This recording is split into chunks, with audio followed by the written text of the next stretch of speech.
case of George W. Bush when giving a joint press conference with the Iraqi leader, an Iraqi journalist throwing a shoe at him. Many things can go wrong when you're outside of your own country, when you're in a war zone, and when even with all the checking that you do, you don't really know who the people are who are around the president.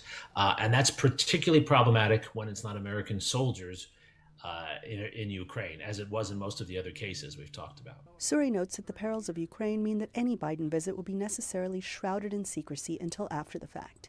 And so, it may be some time before these two leaders are again face to face. And as long as the war continues, the same probably goes for these two. That's all for now. Follow me on Twitter at SixArmsPowell and follow VOA News on Instagram and Facebook. Stay up to date at voanews.com. Thanks for being with us. See you next week on The Inside Story.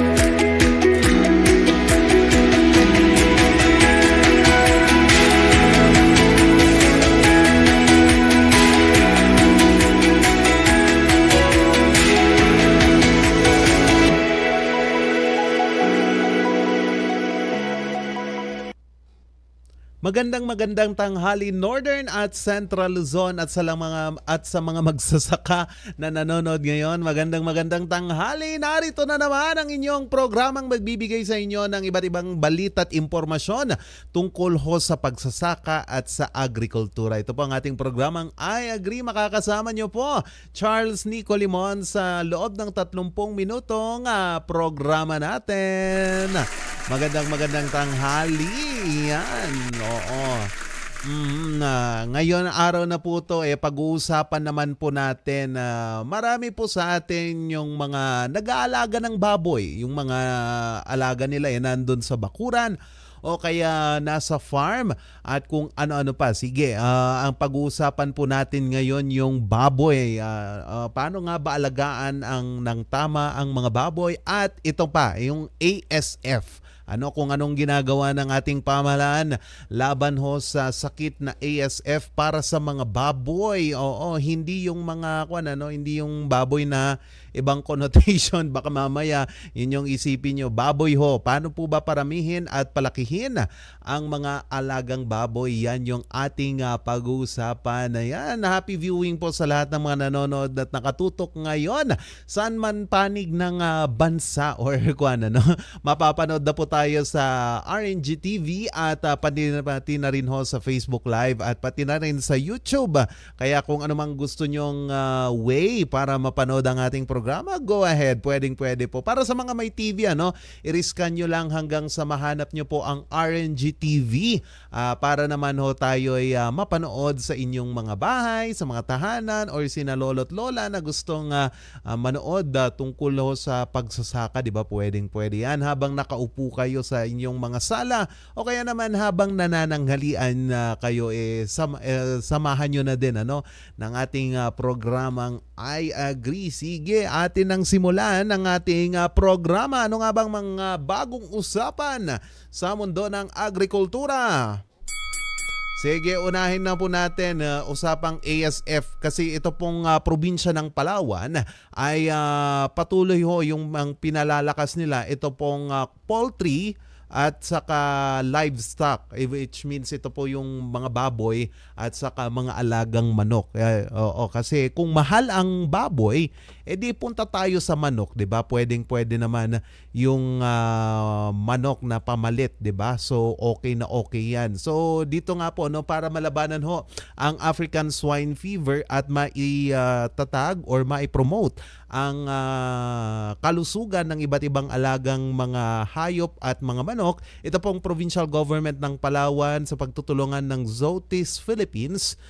Isa po itong recently organized livestock and poultry convention para po magsama-sama yung iba't ibang stakeholders dito sa industriya ng livestock. Dito po sa nasabing convention na to Idinaos po ito no sa Baragatan diyan sa Palawan Festival 2023 at commemoration na din ho ng 121st anniversary of Civil Government of Palawan. Ayun, and aim to enhance prevention and control measures against ASF and poultry diseases. Kasi yung pinaka-problemado tayo ngayon, although nawawala na unti-unti yung ASF, yung bird flu. Although dito sa Cordillera parang lie low na yung mga kaso, wala ng mga naitatalang bagong kaso. Pero sa ibang bansa tuloy, sa ibang probinsya dito sa ating bansa, meron at meron pa rin. So kailangan na rin ng malakasang kampanya kontra dito yung DA at at itong event na to diyan sa Palawan ay pinangunahan ng Provincial Veterinary Office. At nagsama-sama dito yung mga iba't ibang stakeholders, kasama na dito yung barangay veterinary aides, livestock technician, livestock inspectors, livestock coordinators, veterinary quarantine inspectors, meat inspectors, gender and development focal persons, municipal agriculturists at municipal veterinary officers mula ho sa iba't ibang bayan dyan sa Palawan. So during nung event meron din yung mga experts mula po sa Zoetis Philippines, including livestock business specialist Dr. Jerry Aleda at swine district sales manager Dr. Crispin Gabriel, kung saan naghatid ho sila ng mga kaalaman tungkol ho sa ASF prevention at iba't iba pa. Yan. So, dyan ho sa Palawan, kahit isla ho sila, mahalaga rin kasi na mapalakas yung kanilang sektor ng agrikultura. Kasi kapag kakaunti yung supply ng baboy, ang tendency is mag-aangkat sila mula sa iba't ibang kalapit na probinsya gaya ng Mindoro, yung iba pang isla dyan sa Visayas, 'di ba? So at least dito ho sa Palawan, at least sila na ho yung nagtutulungan para po malabanan ang ASF. Kahit isla ho sila, napasok na din ho sila ng ASF Pati yung bird flu ata na meron na din dyan. Oo. So maganda rin to. Although, kung mahirap talaga na may sakit yung baboy, tapos may sakit yung manok, bird flu, sinabi ko nga kanina, why not rabbit, 'di ba? Natikman naman na natin yung kung anong lasa ng rabbit, parang manok daw. Yung iba parang bayawak, pero wag nang bayawak, manok na lang. Oo, sige. Yung iba naman may iba pa namang naiisip silang mga iba't ibang ideya para maparami pa yung pagkain natin, although hindi naman baboy, hindi naman manok. Yung iba sinusubukan yung kabayo, pero kapag kabayo kasi, 'di ba? Mahal yun na palakihin. Oo, sige. Sige. Kahit ano naman pwedeng mga alagaan nating mga hayop, basta mapagkakakitaan yan at makakatulong din sa ating food security. Susunod naman ito pong dyan naman akyat tayo ng kaunti. Dyan naman sa Lipa, Batangas, dyan sa Lipa, yung bayan nila, namahagi po ang Department of Agriculture ng 120 mga baboy. Dahil meron nga po silang outbreak doon ngayon ng ASF, ito pong Integrated National Swine Production. Meron ho silang ito pala programa na INSPIRE. Ayun, Integrated National Swine Production Initiatives for Recovery and Expansion Program of the Department of Agriculture turned over 120 pigs to 4 cooperatives dyan sa Lipa City, Batangas. Ito pong distribution na to ay binuo ng ating Pangulo na si President Ferdinand Marcos Jr. na lahat ng mga magsasaka at mga mangingisda ay makakatanggap ng assistance mula sa government para po matiyak yung tulong sa produksyon at income ng ating mga magsasaka. So ang mga nag-benefit dito ay yung Kumba Multipurpose Cooperative, L7 Livestock Agriculture Cooperative, Santo Toribio pala yan.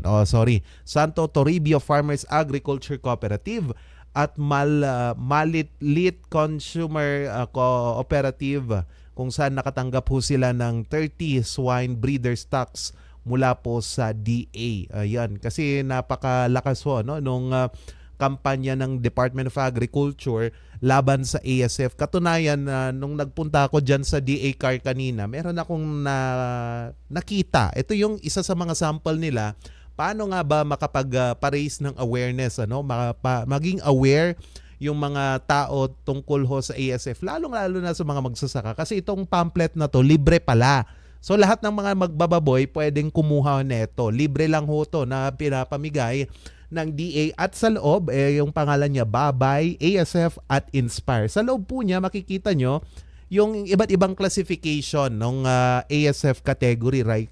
Like red zone, pink zone, yellow zone, light green zone, dark green zone, outbreak zone at quarantine zone. Dito nyo malalaman talaga kung ano yung mga dapat nating gawin in terms kung mayroong ASF, at nandito rin yung mga pwede mong pagsumbungan or pwede mong maging katuwang if ever na merong baboy na nagpositibo sa ASF. At saka dito nandito rin mahalagang bahagi ng programa ng DA laban sa ASF, at pwede rin naman marami kang matututunan din dito, binabasa ko kanina, especially yung pagkalat. Paano nga ba pigilan ang pagkalat ng ASF? Important yan, yung biosecurity, pero hindi ko mahilalahad lahat yan, so pwede po kayong kumuha ng ganito, libre lang ho to sa Department of Agriculture.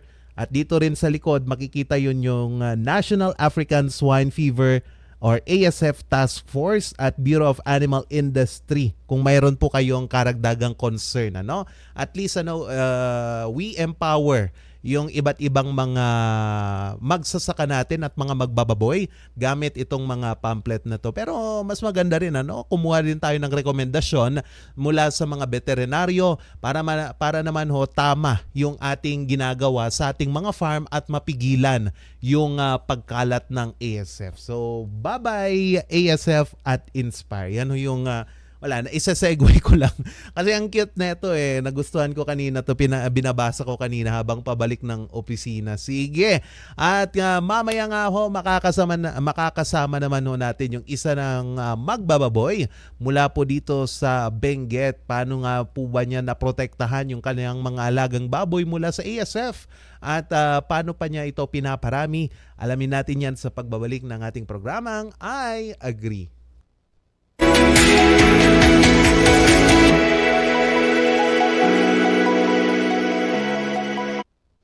7 healthy habits para sa healthy Pilipinas. Hello, baka ma-stroke like bike, jump rope. I'm so kumain ng sapat, dapat balanced. Pinggang Pinoy, manamit, there you have it. Isa sa 7 healthy habits, sundin. Do it na yan, pero sundin ay unahin at mamanahin ng mamamayan. Ay healthy Pilipinas, malakas sa magandang bukas. Ang bawat Pilipino sa mundo, sa ulado ang pitong ito. 7 healthy habits, go na go. To those of you interested to join our free art lessons, we will be doing it every Saturday, and it will be from 9 o'clock to 11:30. We will do it here. Gamitin mo yung galing mo sa art. So join and be counted. Angry player in business? Get that head start and vamp up with the Regional News Group Luzon. Advertise now and reach your target market. Achieve success and call us at 074-637-3947 or through our mobile number at 0960-289-2454. Send us a message at rngluzon@gmail.com. Seize the opportunity with the Regional News Group Luzon.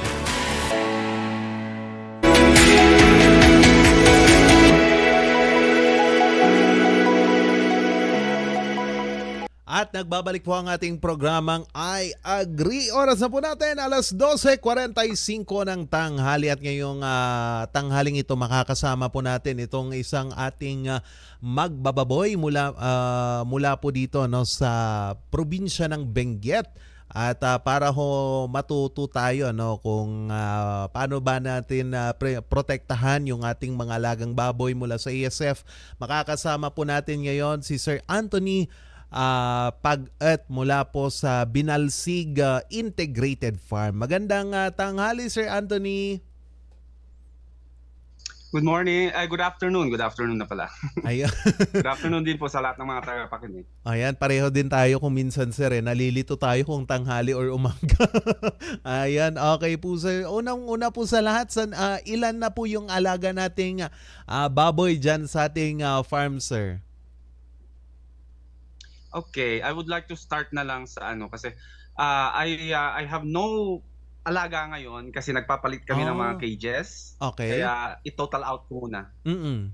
Last time we have a lot of inahin and medyo marami-raming mga biik. Kaya hindi ko na inaano na magbilang. Oo. Oo, sa bagay din naman. Nagpapalit kasi kami ng mga cages. Oo. Ano po ba yung bakit po tayo nagpapalit ng cage first and foremost po? Is this part of cleansing our yung environment ho ng pag-aalaga ng baboy ho or ano po?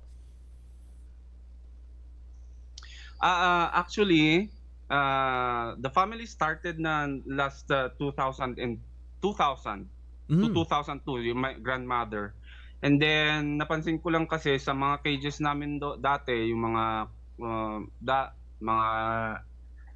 lagi gamit lang is yung mga kawayan or anything na indigenous. So as I would like to change it na to semento hanggang sa may mga cages na we would like to changing it. Part of that biosecurity also. Kaya gusto naming palitan. Okay po sir. Sir, nung kasagsagan po nung ASF last 2020 ata or 2019, kumusta po yung mga alaga nyong baboy? Nakapitan po ba sila ng ASF noon? Hindi naman ho.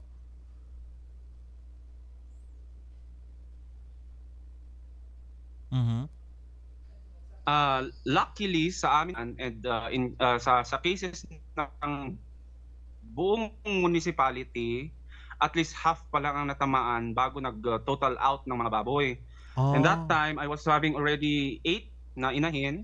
Pero rush, ang ginawa ko na lang para hindi abutan. Luckily naman, meron akong natitirang isang parang ginawa kong sentinel, kung mamamatay yan, mamamatay. Hindi naman namatay, kaya sabi ko, baka hindi umabot sa amin. Pero dun sa bandang taas na ng about dito na sa Baguio hanggang sa mga karatig munisipyo, talagang natamaan. And total out ang mga baboy, lahat sila lugi. Kaya nagka-problema. Saan po ba yung farm ninyo? Dito po ba sa Tuba Benguet or Kwan? Itogon. Itogon. Ukab. Ukab. Part ng barangay Ukab. Di Takay-Gayam Ukab sir. Oo. Ngam tata sir, ano yung mga ginawa niyong paraan para naman ho hindi makarating yung ASF diyan sa inyo? Kasi sinasabi nila gawa tayo ng biosecurity foot bath. Sa inyo sir, ano po yung ginawa ninyo din? Kasi sa akin, part of my management, hindi talaga ako nagpapapasok kahit sino man. Ang pwede lang pumasok ako na nagpapakain or yung kasama ko sa bahay din na nagpapakain, yun lang. Tapos disinfection always, prevent mga sa kulungan, especially mga stray animals. Talagang nilagay natin ng mga nettings yan para hindi sila basta-basta nakakapasok. Part of it, bird proofing na kami ngayon, kaya medyo hindi na talaga kahit anong mga lumilipad dyan, hindi na talaga madadapuan ang ating mga alaga. Pero yung sa inyo, hindi naman kayo natamaan sir, no? Walang mga kapitbahay din na natamaan nung kanilang mga alagang baboy na ASF.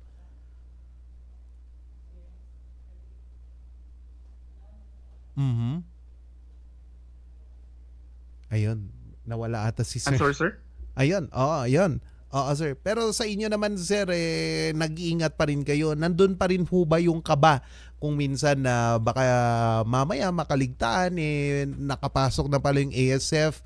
Ano po yung nararamdaman nyo noon na todo protekta po kayo ng inyong mga alagang baboy? Number one kasi, ang iniisip talaga lang is yung puhunan. When you start a puhunan na medyo malaki-laki, hindi mo talaga maiiwasan na mag-isip na baka matamaan ka. Oo. Baka malagyan ng mga diseases yung mga alaga mo. Kaya we always practice biosecurities. Kaya yun ang palagi kong nire-remind sa mga kasama ko sa farm na always on your biosecurity, do not ever enter sa mga cages na hindi kayo fully cleaned or fully secured para hindi tayo nagkakaproblema kasi malaki ang puhunan na ginagamit din natin dyan. Even kahit isa lang na baboy yan, kung mahal ang pakain ngayon, especially kung sa mga lugar na mahirap din na dun lang umaasa. Kaya I always thought na kahit konting puhunan man lang yan, dapat alagaan natin kasi medyo mahirap na ang mga diseases ngayon. Okay po. Yung disinfection ho, kayo po ba yung gumagawa or kayo yung bumibili? Bumibili kayo ng disinfection agent para sa diyan sa kulungan ng baboy niyo, sir? Sa akin kasi mix na commercial ang aming mga disinfectants. And then organic disinfectants like beneficial active microorganisms. Okay. So, pwede po paano ba yung yung biosecurity nyo po, and ilang foot bath po ba yung meron dapat doon, and then how regular kayong naglilinis doon sa kulungan ho? Paulit nga, sir. Ayun. Yung foot bath po, paano nyo sineset up? Doon po ba sa loob or doon sa bago pumasok yung baboy, and how often po na dinidisinfect nyo yung kulungan ng baboy ho? Actually, sa surroundings namin, meron pa kaming spaces na ilang metro bago dun sa mismong kulungan. Naglalagyan na kami ng disinfection. Pagpasok mo pa lang sa gate, meron disinfection ulit. Pagpasok mo ulit sa mismong kulungan, meron disinfection ulit.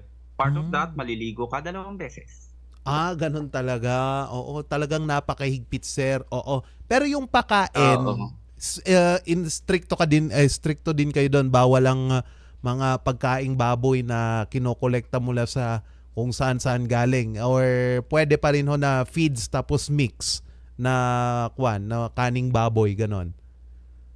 Nung ang lola ko pang nag-aalaga, minimix namin. Pero nung kasagsagan na ng ASF, I already stopped mixing. And then,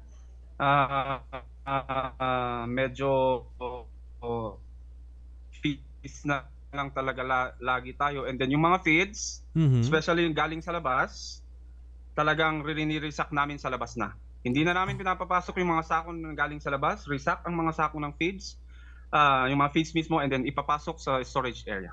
Ang galing talaga. Napaka-stricto, and then at least assured na malinis talaga yung mga pumapasok. Okay, sige po. Last na lang, sir. Siguro po, mensahe nyo na lang po sa mga kapwa magbababoy dito ho sa Benguet at dito na rin ho sa mga karatig probinsya po ng Cordillera, sir.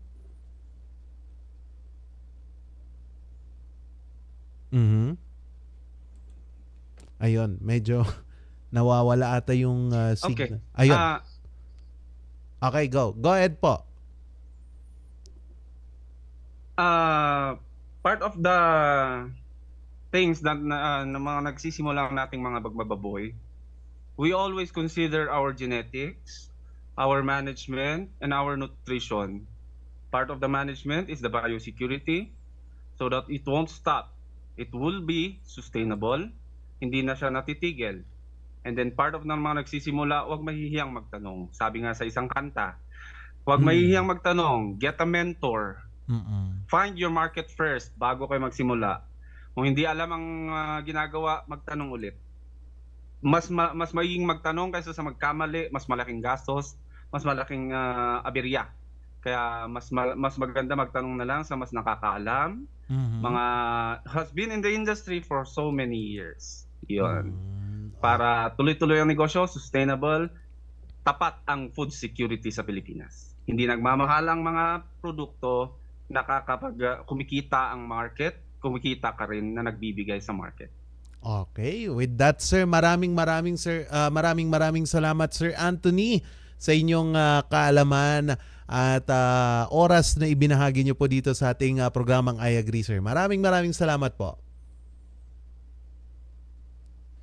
Okay, so yan po si Sir Anthony ng Binalsig Integrated Farm, kung saan napaka-stricto niya talaga no, sa pagpapakain, sa pag-aalaga, sa paglilinis, lahat-lahat na. Kaya yung alaga niyang baboy protektado nga din naman ano. Sige. Marami tayong pag-uusapan pa. Huwag kayong bibitiw, magbabalik pa rin ang ating programang I Agree.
At nagbabalik na po ang ating programang I Agree. Oras na po natin 12:57 in the afternoon. At sa ating pagbabalik ay atin namang alamin, magbibigay naman ako ng iba't ibang kaalaman tungkol sa alagang baboy. Ano nga ba ang baboy at ano nga ba yung kanilang mga hidden facts or mga may natatago ba tong mga talino? Sige, ating alamin yan.